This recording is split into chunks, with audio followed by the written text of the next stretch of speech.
Saya tidak tahu apakah tema ini cukup relevan untuk semua orang. Nanti Anda akan tahu setelah saya spill judul video ini ya. Kenapa kok saya ngomong gini ya. Tapi intinya gini.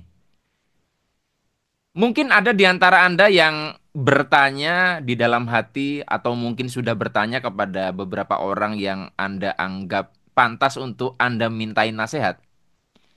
Sebaiknya, nih pertanyaannya nih ya, sebaiknya mapan dulu baru menikah atau nikah dulu apapun keadaannya nanti akan jadi mapan. Nah, kenapa saya bilang relate atau tidak ya kalau untuk Anda yang sudah memutuskan menikah, saya tidak tahu relate atau tidak. Tapi saya yakin ilmu ini tetap bermanfaat setidaknya untuk mungkin mengajari putra-putri Anda yang belum menikah. Atau Anda yang sudah pernah menikah tapi berpisah yang mau nikah lagi. Ini bisa jadi rujukan video ini. Nah, apapun itu, yang jelas ada poin-poin penting yang ingin saya sampaikan terkait dengan hal ini. Penasaran seperti apa lengkapnya? Saksikan video kali ini sampai selesai. Desain manusia itu seperti ini, gitu ya. Sebaik-baiknya orang ada potensi jahat dalam dirinya yang belum terstimulasi.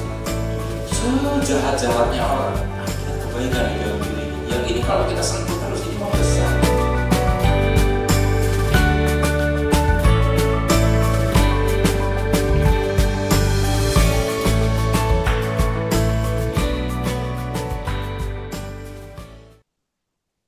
Assalamualaikum warahmatullahi wabarakatuh. Jumpa lagi kita berjumpa dengan saya Arif Rahutomo atau Arif RH dalam rekaman video iseng Reborn. Cie. Ya, seperti biasa, rada jeda cukup lama karena beberapa hari lalu saya baru saja menuntaskan sesi offline untuk kelas vibrasi terakhir. Ya, jadi kelas vibrasi terakhir, betul-betul terakhir. Jadi untuk Anda yang menunda-nunda, yang mau nanya-nanya kelas vibrasi kapan ada lagi, sudah tidak ada.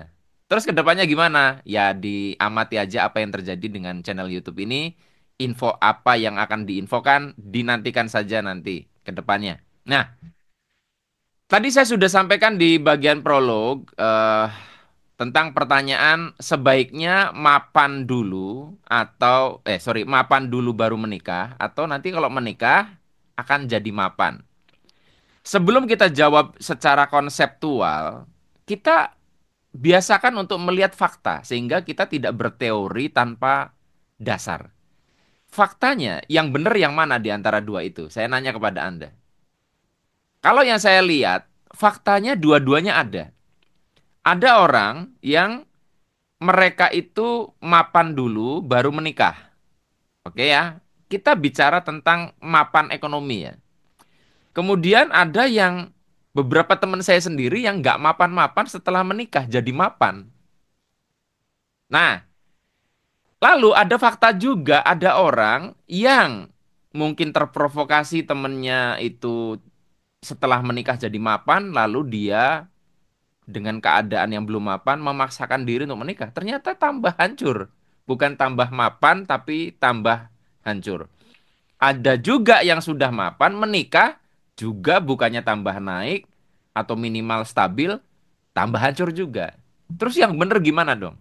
Nah, sekali lagi realita itu kompleks, tidak bisa kita buat sebuah rumus yang simple ya aslinya. Tapi gini intinya.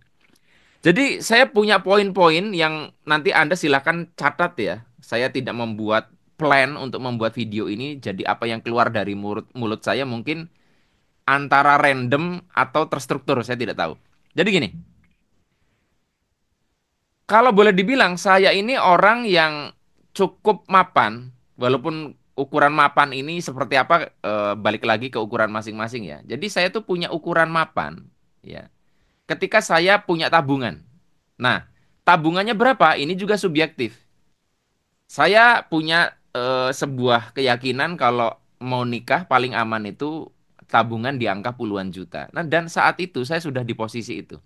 Jadi kalau dari situasi itu, saya adalah seorang lajang yang sudah punya tabungan puluhan juta. Ya, tahun 2000. 2009 2010 saya udah 2010 lah saya udah posisi seperti itu.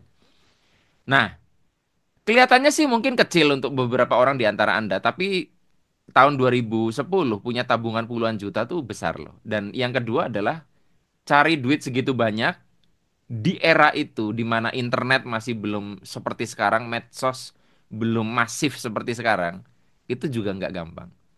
Nah, jadi saat itu sebenarnya sudah cukup prestasi saya itu. Saya sudah memiliki angka yang cukup besar, menghasilkan belasan bahkan puluhan juta dalam sebulan. Itu berarti saya sebelum menikah itu sudah punya kemampuan menghasilkan uang. Nah, lalu saya punya sebuah kriteria bahwa calon pasangan hidup saya, selain ya ada kriteria lain, saya tuh punya satu hal. Dia harus selaras dengan saya dalam artian contohnya tidak goblok. Jadi saya bolak-balik bilang kepada orang yang nanya, Mas, cah kriteria jodoh yang paling penting apa? Menurut saya itu nggak goblok. Nah, nggak goblok ini definisinya adalah sepadan gitu loh, intelektualitasnya dengan Anda. Dan dia mau belajar. Karena paling capek itu kalau Anda punya istri atau suami, tapi bego gitu loh. Itu capek banget karena Anda nggak bisa bertumbuh lagi, nggak bisa maju. Sementara untuk peningkatan hidup kita harus bertumbuh. Dan bertumbuh fondasinya belajar. Nah, gimana bisa maju kalau kita punya pasangan nggak mau bertumbuh bersama kita? Udah nggak nyambung obrolannya. Nggak usah bicara vibrasinya selaras. Ngobrol aja udah nggak nyambung. Gimana mau menyelaraskan vibrasi? Oke ya. Nah, mungkin ada di antara Anda terus mikir, waduh, susah juga ya Pak ya. Saya itu belum bisa punya pendapatan kayak Pak Arif nih, lajang nih. Kalau nunggu kayak gitu, jangan-jangan saya nggak pernah menikah. Nah, mungkin ada di antara Anda yang berpikir gitu. Tapi jangan khawatir, ada beberapa teman saya yang justru bisa seperti itu setelah menikah. Walaupun faktualnya saya ya, setelah menikah, ya, ada beberapa drama di situ, termasuk saya kecelakaan lah. Akhirnya setelah menikah, uang saya yang di tabungan tuh habis semua, tinggal 500 ribu. Saya pernah ceritakan di video lama, jadi saya tidak akan ulang. Tapi hanya dalam hitungan bulan, itu uang balik lagi dan saya dapat banyak banget project dan itu lari kencang banget itu, tabungan itu. Lari kencang itu naik ya, naik meningkat. Artinya saya itu sebelum menikah sudah punya kemampuan yang cukup mapan, setelah menikah tambah mapan. Nah, untuk teman-teman ya yang saat ini ragu ya, baiknya saya gimana nih? Anda cermati begini. Apakah Anda orang yang motivasi dari dalamnya kuat atau tidak? Jadi gini, kalau Anda orang yang motivasi dari dalamnya kuat banget, contohnya kayak saya, maka untuk jadi mapan itu Anda tidak membutuhkan pernikahan. Maksudnya Anda bisa memapankan diri sebelum menikah. Kenapa? Anda punya dorongan yang sangat kuat untuk sukses. Anda punya dorongan yang sangat kuat untuk berhasil secara keuangan sehingga tidak mengajak anak orang lain susah. Oke ya? Tapi kalau misalkan Anda orang yang self motivationnya rendah, motivasi dari dalam dirinya rendah, sehingga Anda butuh motivasi eksternal dari pihak luar, maka ada kemungkinan, saya bilang ada kemungkinan, menikah itu justru akan membuat hidup Anda jadi maju.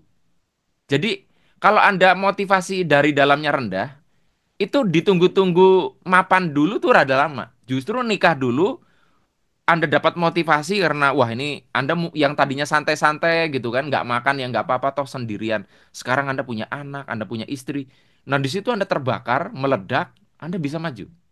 Nah, berarti orang yang sudah punya self motivation kayak saya, sebelum menikah saya bisa memapankan diri, setelah menikah apalagi. Nah, untuk Anda yang self motivationnya rendah, setelah Anda menikah, ada peluang Anda untuk bisa maju. Nah, pertanyaannya kan ada juga masalahnya yang orang itu memutuskan menikah dengan harapan nanti itu jadi motivasi untuk dia memapankan diri, tapi ternyata tidak. Kenapa? Sekali lagi variabelnya tergantung pasangannya juga. Beberapa kasus saya perhatikan, orang yang self motivation, motivasi dari dalamnya rendah, ketika dia menikah lalu pasangannya rada cerewet, rada punya kalau kalau dalam ilmu kepribadian namanya koleris. Rada rada bawel, rada punya impian, rada punya impian tinggi. Itu suaminya akan terpecut karena dia nggak bisa nyaman. Ini istri saya ngomong terus gitu loh. Dia nggak bisa nyaman, akhirnya apa? Dia akan maju. Tapi Pak Sutri yang dua-duanya self motivationnya rendah, itu habis menikah tambah hancur. Kenapa? Nggak ada peningkatan, sementara pengeluaran nambah. Sok, Anda mati. Andanya sudah motivasinya rendah, nyaman, ya, tidak ada impian pengen punya rumah, pengen punya mobil, nggak ada impian begitu. Istrinya juga orangnya nerima, nerimanya bablas. Maka Anda akan stuck di situ, betul. Jadi kalau Anda orang yang self motivationnya rendah, boleh menikah dengan catatan pasangan Anda punya self motivation yang kuat. Itu sebagai kompensasinya. Nangkep ya? Karena kalau Anda salah pilih di situ, hancur. Anda akan dua-duanya sengsara. Bahkan nanti bisa berkepanjangan. Bisa nanti ujungnya perpisahan atau bertahan tapi babak belur. Nanti lanjutannya kalau punya anak, anaknya juga traumatik secara keuangan. Nah, untuk teman-teman yang sudah mapan, Anda juga terus jangan berpikir milih pasangan ini nanti tidak ngaruh. Karena kalau pasangan Anda juga kacau, ngamuan, ya orangnya kurang bersyukur. Setelah Anda menikah, rasa bahagia yang tadinya menarik rezeki menjadi sirna setelah menikah. Yang itu akhirnya juga nutup rezeki. Pengeluaran bertambah, tarikannya malah berkurang untuk narik rezeki. Ya repot gitu loh. Nah, ada beberapa kasus di mana saya perhatikan orang yang laki-laki self motivationnya rendah. Ketika ketemu dengan wanita yang self motivationnya tinggi, ada berapa kemungkinan? Yang pertama ya sama-sama susah.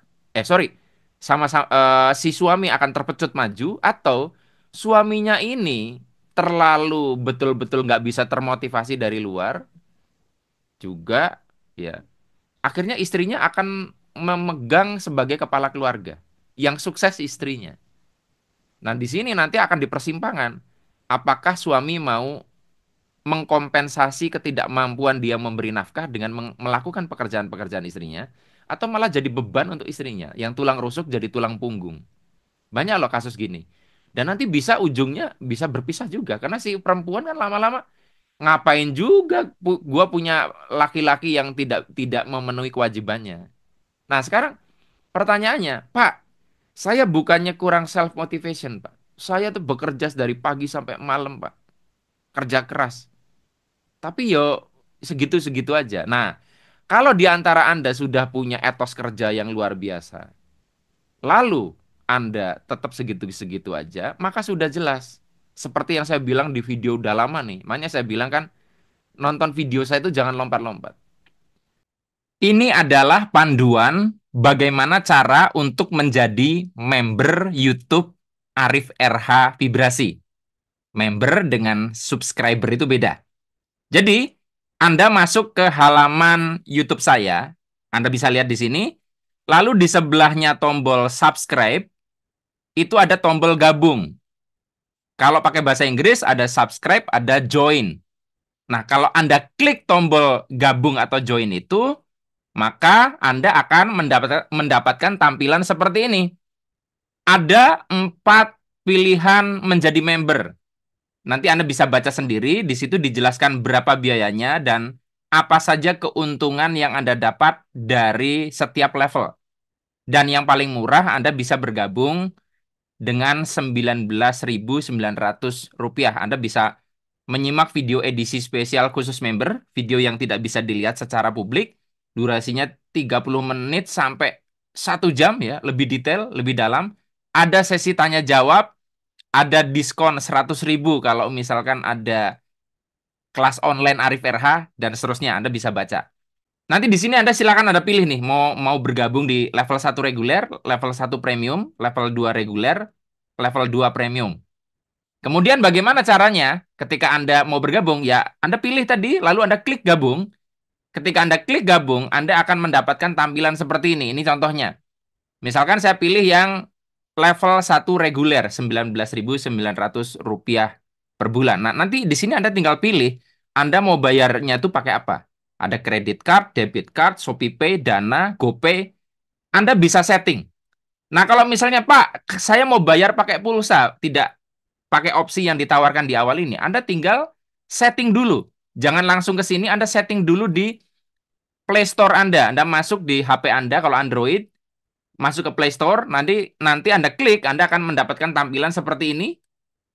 Anda lihat di sini tampilannya, lalu Anda klik yang ini, yang ada gambar di sudut kanan atas ini. Kalau Anda klik, Anda akan mendapatkan tampilan seperti ini. Ini contohnya Arif RH Vibrasi. Lalu ke bawahnya Anda bisa lihat ada payment and subscription atau pembayaran dan subskripsi dan langganan. Anda klik itu, nanti akan masuk ke halaman yang sebelah ini. Anda pilih payment methods.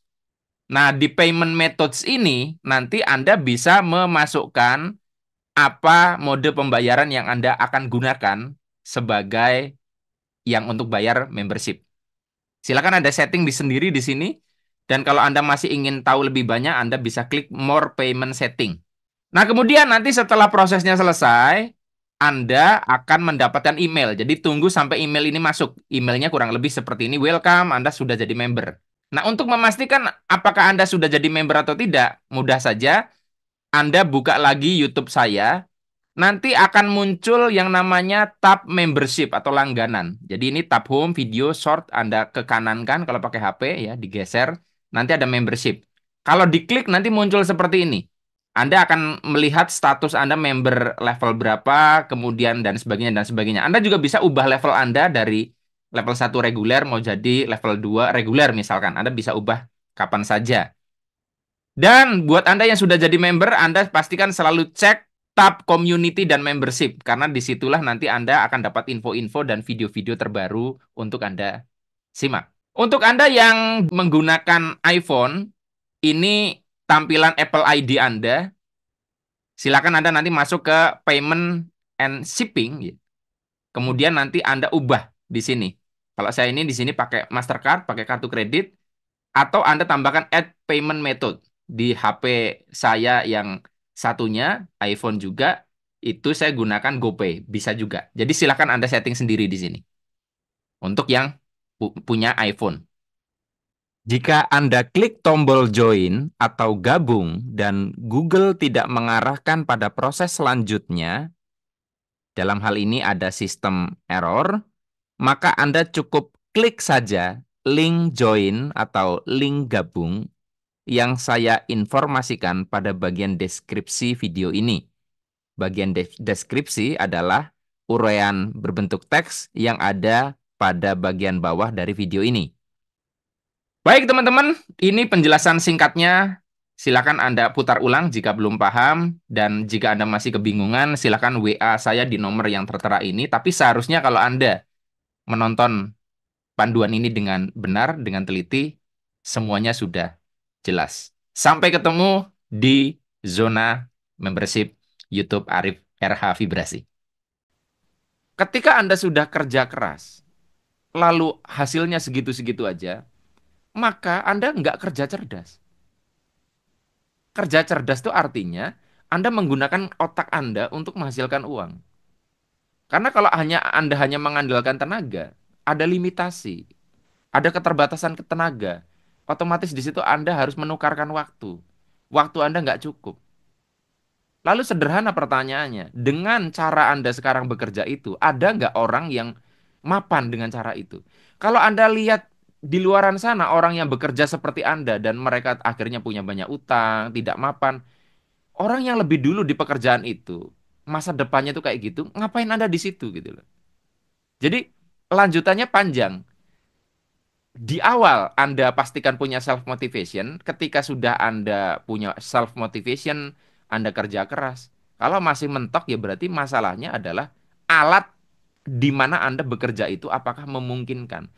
Karena Anda mau punya etos kerja, kalau ke Jakarta pakai sepeda, tetap kalah dengan orang yang naik motor kecepatannya, dengan orang yang naik mobil, dengan orang yang naik pesawat. Kendaraan untuk Anda bekerja ini ya nggak ada. Nah, sekarang kata kuncinya di situ yang saya balik spill tadi. Terus gimana Pak kalau saya mau meningkatkan atau mau mengganti alat? Ya balik lagi. Kalau sekarang Anda itu naik sepeda ontel, ya, supaya lebih cepat Anda naik motor, maka Anda harus meningkatkan kemampuan Anda. Yang tadinya cuma bisa naik sepeda, belajar naik motor, betul kan? Dan untuk belajar naik motor, Anda itu harus belajar.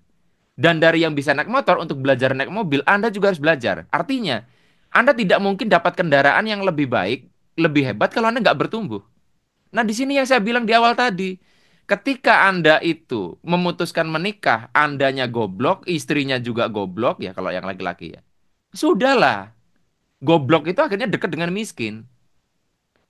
Bahkan, maaf saja, saya tuh lebih suka orang miskin pinter dibanding orang kaya yang goblok, kalau di versuskan. Saya tuh jengkel banget dengan orang kaya tapi goblok. Saya suka dengan orang miskin tapi otaknya pinter. Kenapa? Orang kaya yang goblok itu bisa jadi miskin, tapi orang miskin yang pinter itu bisa jadi kaya. Nah, kapasitas belajar, ya contohnya gini ya, paling gampangnya. Anda saat ini jualan. Di era sekarang yang dimana itu orang sudah pakai internet, udah pakai digital marketing, Anda masih jualan dengan cara konvensional. Dan Anda tidak punya motivasi untuk belajar dengan abad yang sudah bergeser ini. Anda jualan masih cara lama. Ya Anda di situ-situ aja. Nangkap ya? Saya kembalikan lagi sekarang. Nah, untuk Anda sekarang yang sudah terlanjur, Pak, saya sudah menikah nih. Gimana nih ya? Setelah saya track back dari uraian Pak Arif tuh, kayaknya memang saya orang yang self motivationnya rendah. Istri saya juga gitu, Pak. Jadi kami itu sama-sama rendah. Terus gimana? Jadi balik lagi, ya teman-teman, ketika Anda betul-betul tidak punya motivasi dari dalam, maka Anda harus menggantungkan motivasi itu dari luar. Contoh, untuk Anda yang sudah punya anak, ya sudah motivasi Anda anak itu. Apakah Anda mau mewariskan kemiskinan Anda kepada anak? Nah, orang yang motivasinya rendah itu harus terdorong berdasarkan sesuatu dari luar. Entah anak, entah istri, itu harus ada dorongan dari eksternal. Kalau saya tuh nggak penting, nggak ada urusan dengan siapapun. Saya nggak butuh bos, nggak butuh istri, nggak butuh anak untuk memotivasi saya. Karena kalau saya memang nggak mau, ya nggak mau. Kalau saya nggak butuh dorongan dari luar. Nah, kalau ada orang yang kayak saya, nggak ada masalah. Cuman godaannya orang kayak saya itu bisa saking mandirinya bisa nggak menikah. Jadi saya itu bisa saja loh. Ada orang kayak saya itu bisa nggak menikah karena merasa nggak butuh apapun dari luar. Nah, ada keuntungan kelebihannya. Orang yang motivasinya gede dari dalam, tidak butuh dari luar, ya itu repotnya ya memang ketika dia sedang tidak termotivasi atau tidak tidak ada motivasi dari dalam, nggak bisa disuntik dari luar. Kelebihan orang yang motivasinya bukan dari dalam rendah, dia butuh dari luar, maka dia lebih mudah disuntik motivasi. Tapi kekurangannya kalau nggak ada yang nyuntik, ya nggak ada dorongan. Nah, saya sering gini, kalau Anda ingin mengetes kenapa Anda mapan atau tidak, tuh gini aja. Untuk Anda yang cowok-cowok di sini,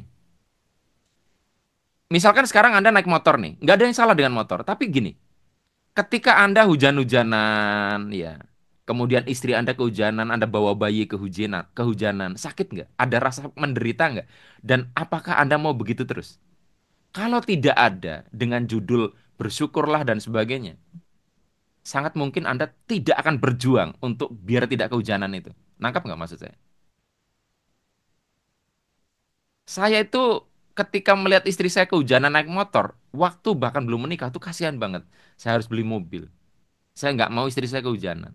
Kasihan dia udah dandan, cantik-cantik, hujanan, luntur semua. Nah banyak pria yang dia tuh nggak punya itu.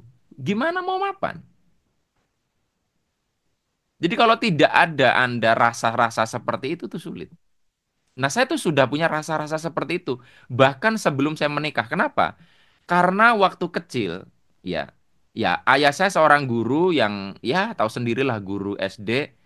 Namanya guru itu dibilang nggak mampu juga enggak, tapi dibilang mampu banget juga enggak. Makanya banyak guru itu punya utang ke bank.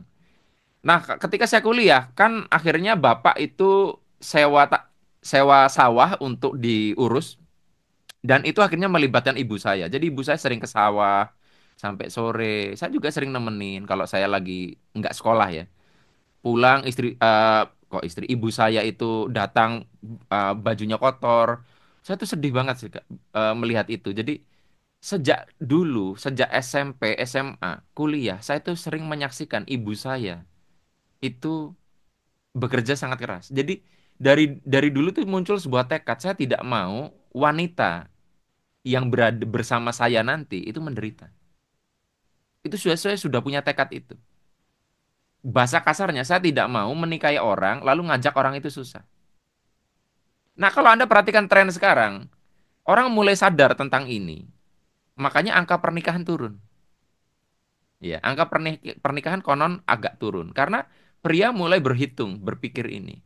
Tapi itu tadi saya bilang, untuk teman-teman yang memang situasinya Anda itu butuh motivasi dari luar, pasangan Anda itu Anda punya insting dia itu bisa memotivasi Anda, mau berjuang bersama, nggak apa-apa nikah dulu, Anda bisa melesat. Tapi titik paling gentingnya adalah Anda pastikan ini wanita ini benar gitu loh. Bukan orang yang nantinya jadi beban dalam artian anda butuh motivasi dari dia, malah ternyata Anda nggak dapat akhirnya. Setelah menikah ya Anda nggak kemana-mana juga, yang tadinya diharapkan bisa menjadi satu lompatan Anda bisa melesat gitu. Nah, saya tidak tahu apakah uraian saya ini cukup terstruktur atau tidak. Silahkan Anda cari benangnya, ya yang kusut ini Anda urai, karena saya hanya bikin video ini mengalir aja. Tapi yang jelas, eh, saya pengen teman-teman itu mapan secara keuangan, apalagi setelah menikah, apalagi Anda itu yang sudah punya tanggungan keturunan selanjutnya gitu loh. Jadi sangat lucu kalau Anda sudah menikah, sering memprovokasi orang untuk menikah, tapi Anda sendiri nggak mapan. Saya sering melihat itu. Ada sekumpulan orang yang sudah menikah, mengolok-olok temannya yang masih single untuk suruh nikah. Padahal dia sendiri juga nggak mapan-mapan amat. Bahkan pada saat susah, pinjam ke temennya yang masih single. Ini kan memalukan. Jadi untuk teman-teman, mudah-mudahan video ini membantu Anda yang sedang galau. Gue sebaiknya nikah dulu apa mapan dulu. Takar diri Anda berdasarkan uraian saya itu. Dan pastikan juga Anda memilih calon pasangan yang betul. Dan itu tadi yang saya bilang, variabel paling paling penting dari uraian saya ini, Anda jangan sampai salah pilih pasangan. Nah, di sini paling susahnya karena ketika Anda jatuh cinta, Anda tidak bisa melihat dengan objektif orang ini benar atau tidak. Itu dia. Jadi pada saat Anda jatuh cinta itu Anda harus betul-betul punya sedikit ruang kesadaran untuk logika, ini diterusin atau tidak, bakalan gimana. Karena kalau Anda tidak punya itu, gambling. Anda berjudi dengan nasib Anda. Sampai ketemu lagi di video edisi, kok video edisi sih? Maklum, karena saya juga punya video member ya, yang tadi saya sisipkan di tengah. Bagaimana cara untuk Anda bergabung menjadi member, saya sisipkan di tengah tadi. Makanya sering kesleo nyebutinnya malah video edisi spesial khusus member. Jadi ada video khusus yang nggak bisa Anda akses di publik, Anda bisa aksesnya kalau Anda join. Cara joinnya gimana? Tadi sudah saya sampaikan di video ya, atau Anda tinggal klik link pada deskripsi, nanti akan diarahkan oleh Google untuk bergabung gimana sehingga Anda bisa dapat materi yang lebih terstruktur dan ada sesi Anda untuk bertanya dan saya jawab kayak gitu. Baik, saya ulangi. Sampai di sini, mohon maaf kalau ada kata-kata yang kurang berkenan. Sampai ketemu lagi dalam rekaman video iseng reborn yang selanjutnya. Saya akhiri, billahi taufik wal hidayah. Wassalamualaikum warahmatullahi wabarakatuh. See you.